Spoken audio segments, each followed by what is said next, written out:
नमस्कार, जय हिंद विद्यार्थियों। आप सभी का हार्दिक स्वागत और अभिनंदन है हमारे education platform GK glory study पर।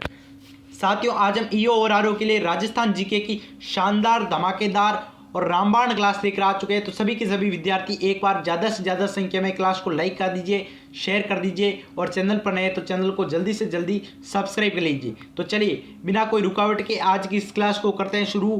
क्लास का करते हैं शुभारंभ। पहला प्रश्न आपकी मोबाइल स्क्रीन पर दिख रहा होगा कि राजस्थान की सबसे बड़ी बावड़ी जो जोधपुर जिले में स्थित है, जोधपुर जिले में स्थित सबसे बड़ी बावड़ी चांद बावड़ी, रानी जी की बावड़ी, ईदगाह बावड़ी या निमराना की बावड़ी। जल्दी से जल्दी अपना आंसर कमेंट बॉक्स में कमेंट करिए भाई, जल्दी से जल्दी। कौन सा हो जाएगा आंसर अपना? क्या ऑप्शन नंबर सी हो जाएगा सर जी? ऑप्शन नंबर सी, ईदगाह बावड़ी। ईदगाह बावड़ी जो कि जोधपुर में स्थित है और जोधपुर की सबसे बड़ी बावड़ी भी कहते हैं ईदगाह बावड़ी को। अब आ जाओ राजस्थान की सबसे बड़ी बावड़ी। केवल राजस्थान की सबसे बड़ी बावड़ी पूछे तो करके आ जाना चांद बावड़ी। चांद बावड़ी जो कहाँ पर है? अब भानेरी में है। अब भानेरी दौसा में चांद बावड़ी, जिसको दौसा जिले का हरक भी कहते हैं। दौसा का हरक, दौसा का हरक भी कहते हैं जिसको, किसको? चांद बावड़ी को निर्माण करवाया था राजा मिहिर भोज ने।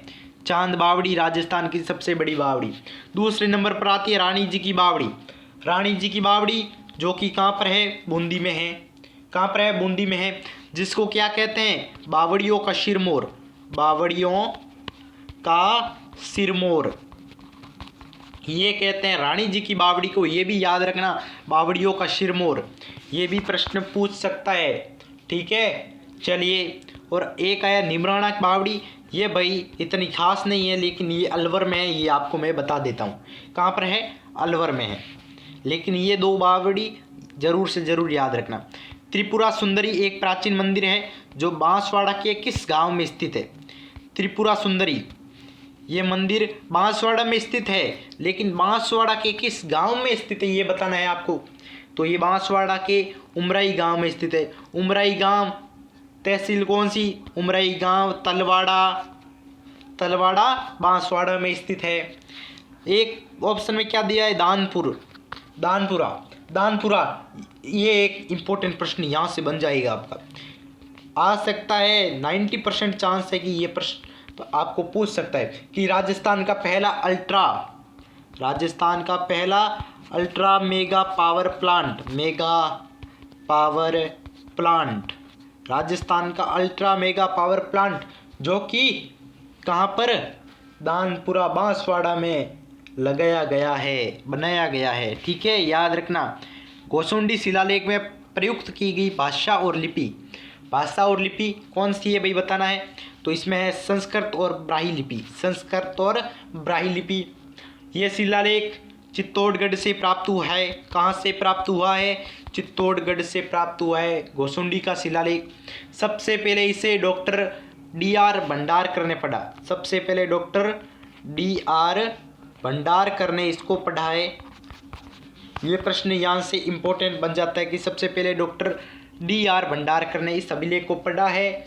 ये चित्तौड़गढ़ से प्राप्त हुआ है, संस्कृत और ब्राह्मी लिपि में ये लिखा गया है और ये वैष्णव संप्रदाय से संबंधित है। किस संप्रदाय से?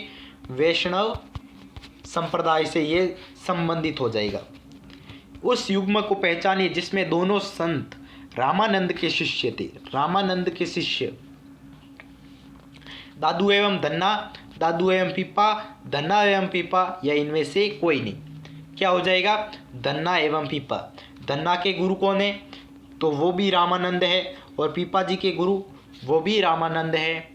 धन्ना जी के बारे में बता दूं थोड़ा सा कि धन्ना जी जिनका जन्म हुआ था धुवन गांव टोंक में धन्ना जी का जन्म हुआ था, ठीक है। किस परिवार में हुआ था? जाट परिवार में हुआ था। और इनके एक ही प्रश्न इंपॉर्टेंट बन रहा है इनमें से धन्ना जी से कि राजस्थान में धार्मिक आंदोलन की शुरुआत, राजस्थान में धार्मिक आंदोलन की शुरुआत सबसे पहले किसने की शुरुआत सबसे पहले धन्ना जी ने की। ये प्रश्न यहीं से इनका इम्पोर्टेंट हो जाता है। फिर आता है पीपा जी। पीपाजी का जन्म हुआ था 1425 में गागरोन झालावाड़ खिंची राजपूत परिवार में। मूल नाम है इनका प्रताप सिंह, ये मूल नाम आप याद रखना। और इनकी गुफा है जो कि टोडा में, टोडा कहाँ पर है, टोंक में है। मुख्य मंदिर है इनका समदड़ी बाड़मेर में। इनके प्रमुख अनुयायी है जो कि है दर्जी समाज है इनके प्रमुख अनुयायी। और समदड़ी में इनका चैत्र शुक्ल पूर्णिमा को मेला भी भरता है। और पीपाजी का एक ग्रंथ भी है चितावनी। कौन सा? चितावनी। एक बार सही से लिख देता हूँ, चितावनी इनका एक प्रमुख ग्रंथ है, इनके द्वारा हस्तलिखित ग्रंथ है जो 17वीं शताब्दी में प्राप्त हुआ है, चितावनी। फिर आते हैं दादू दयाल जिन्हें राजस्थान का कबीर भी कहते हैं। राजस्थान का कबीर दादू दयाल, जिनका जन्म हुआ था अहमदाबाद में, राजस्थान से बाहर। राजस्थान के वे संत जिनका जन्म राजस्थान से बाहर हुआ था, अहमदाबाद गुजरात में। इन्होंने 1585 में फतेहपुर सीकरी की यात्रा की और अकबर से भेंट की। कब? 1585 को इन्होंने अकबर से भेंट की थी। इनके जो गुरु है वो है वृद्धानंद। कौन है? वृद्धानंद इनके गुरु का नाम है। चलिए, उदयपुर में स्थापित देश हितैषणी सभा का प्रमुख उद्देश्य क्या था? देश हितैषणी सभा का प्रमुख उद्देश्य यही था कि विवाह संबंधी कठिनाइयों का समाधान करना। देश हितैषणी सभा, थोड़ा सा इसके बारे में जान लेते हैं। इसकी स्थापना हुई थी 2 जुलाई 1877 को। इसकी स्थापना हुई थी। अध्यक्ष इसका बनाया गया था महाराणा सज्जन सिंह को।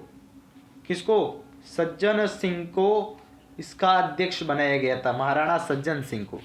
ठीक है। निम्न में से कौन सा कथन नारायणी देवी वर्मा के संबंध में गलत कथन है?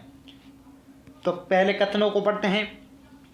1944 में भीलवाड़ा में महिला आश्रम की स्थापना की, बिल्कुल सही है। 1942 के आंदोलन में भाग लेने के कारण जेल जाना पड़ा, ये भी सही है। 1957 से 62 तक लोकसभा की सदस्य रही, ये गलत है भाई। ये 1970 से निर्वाचित हुई थी राज्यसभा के लिए। किसके लिए? 1970 में निर्वाचित हुई थी राज्यसभा के लिए। राज्यसभा के लिए निर्वाचित हुई थी, ये लोकसभा के लिए नहीं हुई थी। तो ये हो जाएगा अपना गलत ऑप्शन नंबर सी। और आखिर में क्या है? 1970 से 76 तक राज्यसभा की सदस्य रही।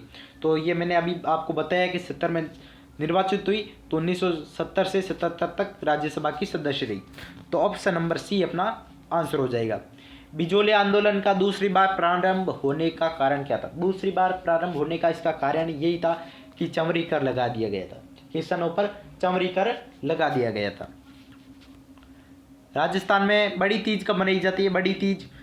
बड़ी तीज जिसको कजली तीज भी कहते हैं, कजली तीज, सातुड़ी तीज,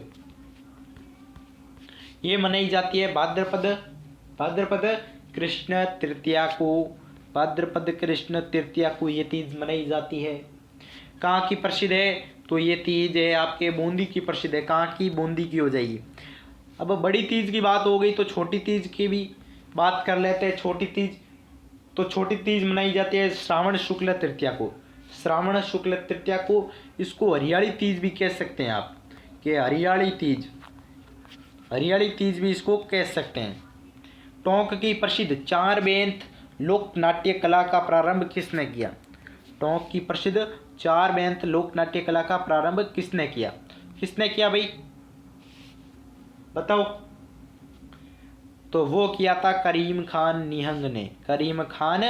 निहंग ने किया था। यह किला टोंक के नवाब फैजुल्ला खान के समय किए। किसके समय किए? फैजुल्ला खान के समय किए ये कला, जिसकी शुरुआत की थी करीम खान निहंग ने। कौन सी रियासत में जाड़शाही सिक्का चलाया जाता था या सिक्का चलता था? तो ये हो जाएगा जयपुर से। कहाँ से? जयपुर से ये संबंध रखता है। जयपुर के कछवा वंश के शासकों ने इसका प्रचलन किया। किसने? जयपुर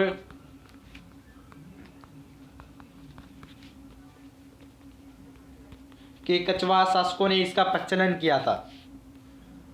जेल में अन्याय के खिलाफ भूख हड़ताल के कारण मारवाड़ लोक परिषद के किस नेता की मृत्यु 19 जून 1942 को हुई? अन्याय के खिलाफ भूख हड़ताल के दौरान 19 जून 1942 को किस लोक नेता की मृत्यु हुई? बताइए। आपके ऑप्शन इस प्रकार है कि बाल मुकुंद बिस्सा आपका करेक्ट आंसर हो जाएगा। बाल मुकुंद बिस्सा ऑप्शन नंबर बी आपका एकदम सही सटीक उत्तर हो जाएगा।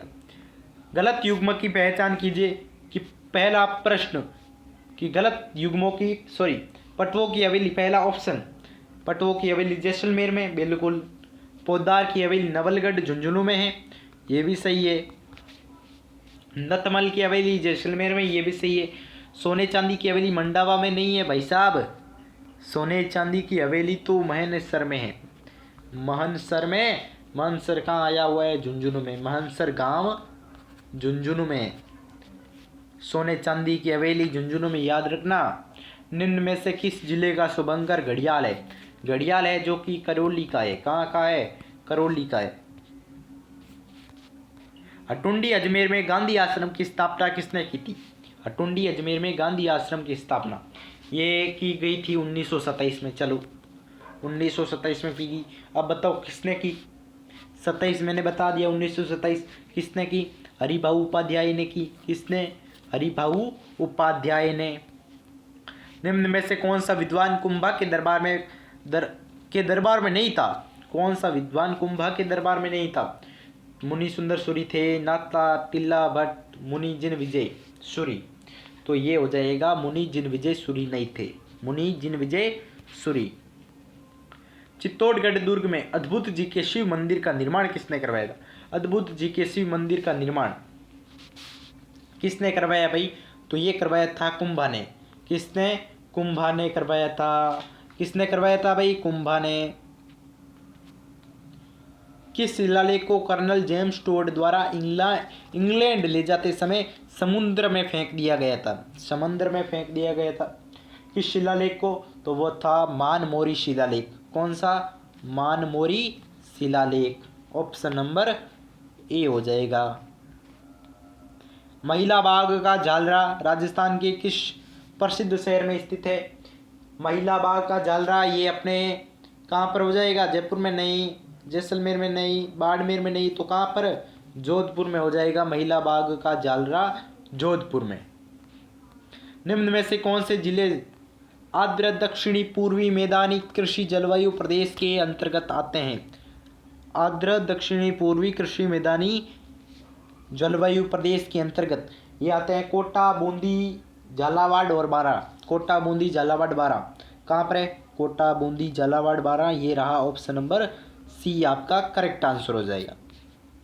डिंगल और पिंगल क्या है? डिंगल और पिंगल ये सबको पता होना चाहिए। बहुत ही एक तरह से इजी प्रश्न आ गया है, बहुत ही इजी प्रश्न है। बताओ। तो ये राजस्थानी भाषा की शैलियाँ हैं, राजस्थानी भाषा की शैलियाँ हैं। मेवाड़ राजा राय सिंह द्वारा अजीत सिंह को कौन सी जागीर प्रदान की गई थी? तो अजीत सिंह को जागीर दी गई थी केलवा की जागीर। कौन सी? केलवा की जागीर। ऑप्शन नंबर ए केलवा की जागीर। तो आज की क्लास में इतना ही, फिर मिलते हैं एक और नेक्स्ट क्लास में। तब तक के लिए जय हिंद, जय Bharat, thank you so much, Ram Ram.